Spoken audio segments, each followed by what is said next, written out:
Welcome back to Beyond the Unknown. I'm Alex Carter. And I'm Olivia Reyes. This is episode 29, and today we're diving into a report on mysterious deaths in both the U.S. and Russia. Buckle up, because this report has some truly unsettling information about the ways powerful people and systems can, shape or even suppress information to maintain control. Yeah, that's right. And it's important to understand that these deaths play out differently based on the political systems in these two countries. Okay, let's unpack this. In Russia, the report highlights a pattern of silencing critics of the government. Yeah. The report points to some pretty chilling cases like Alexander Litvinenko and Alexei Navalny, both poisoned. Right. Those cases really, they seem to send a message, like, don't mess with the people in power. What's fascinating is that there's often this lack of transparency in the investigations. Right. And the state-controlled media, they'll either downplay these events or they'll present a totally different narrative entirely. Meanwhile, the report details how, in the U.S., the mysterious deaths often involve people with access to sensitive information. Right. Or those working on groundbreaking technologies. Yes. And while the United States has this, strong tradition of protecting a free press, the report does raise some concerns about the potential influence from intelligence agencies. They even mention Project Mockingbird, Right. which was the CIA operation that involved placing operatives within media outlets. And, while it was officially disbanded, it does make you think about the ways information might still be shaped behind the scenes. Oh, for sure. One case that stood out to me in the U.S. was Dr. John Mullen, a nuclear physicist who died from arsenic poison. Right. And his girlfriend also died mysteriously shortly after. Yeah, Dr. Mullen was working for McDonnell Douglas when he died.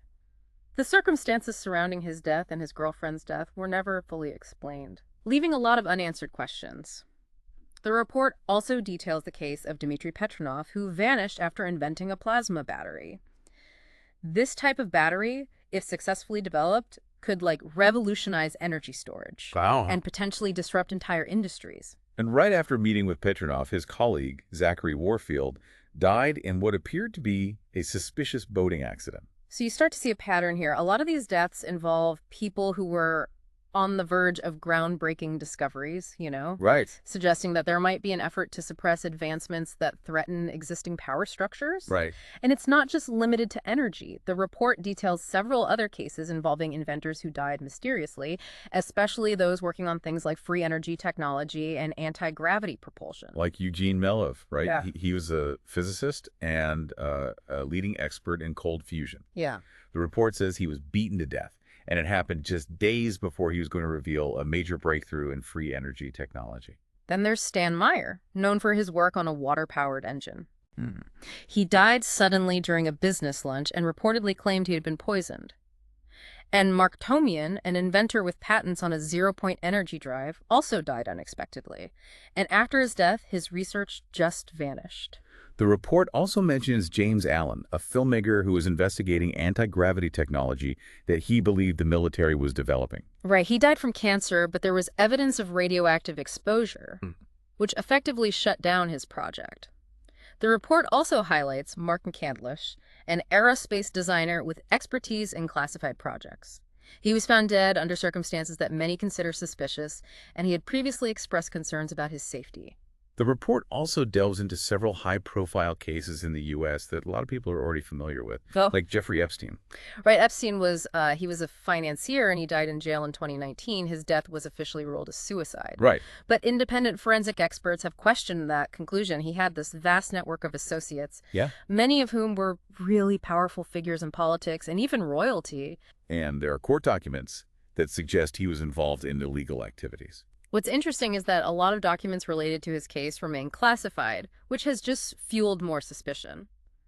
Then there's the case of Seth Rich, a Democratic National Committee staffer who was shot in Washington, D.C. back in 2016. Officially, his death was ruled a botched robbery, but conspiracy theories have circulated ever since. Yeah, some theories link his death to the leaked DNC emails.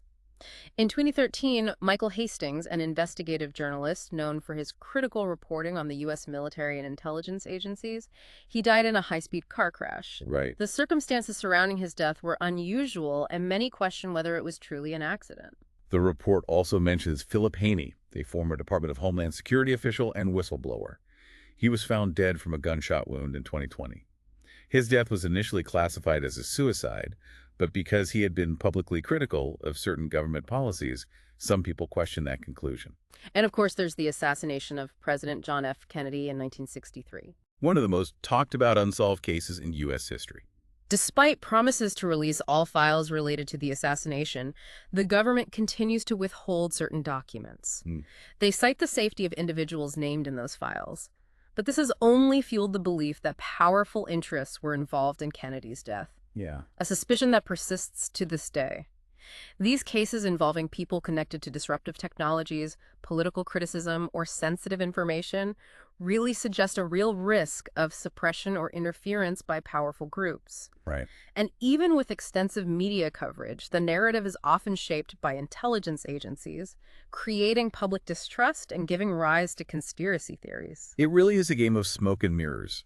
The report makes you question who benefits from these deaths and the suppression of information, both in Russia with its more overt control and in the U.S. where influence is often more subtle. Exactly. And that brings up an essential question. How can we as citizens demand more transparency and accountability from our governments? How can we ensure that information, especially information that challenges the status quo, is protected? It's unsettling to think that even in a country like the U.S., with a free press, there are still questions about how much influence intelligence agencies have on the information we receive. What's interesting is how media and public perception are manipulated in both countries. Right. In Russia, the government exerts control through state-run media. Right. But in the U.S., it's more subtle. Yeah.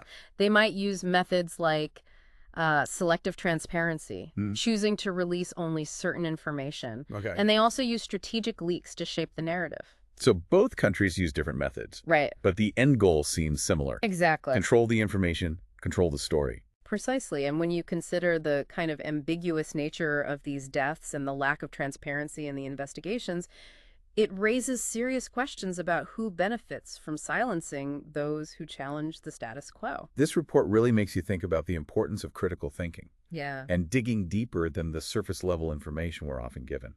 Absolutely. It's a call to be more aware of the forces, both visible and invisible, that try to shape our understanding of the world. Well, that's all the time we have for today's deep dive. Okay. But this is a topic that deserves further exploration. For sure. If you're interested in learning more about media manipulation, government secrecy, or any of the cases we discussed, we encourage you to do your own research. And as always, stay curious.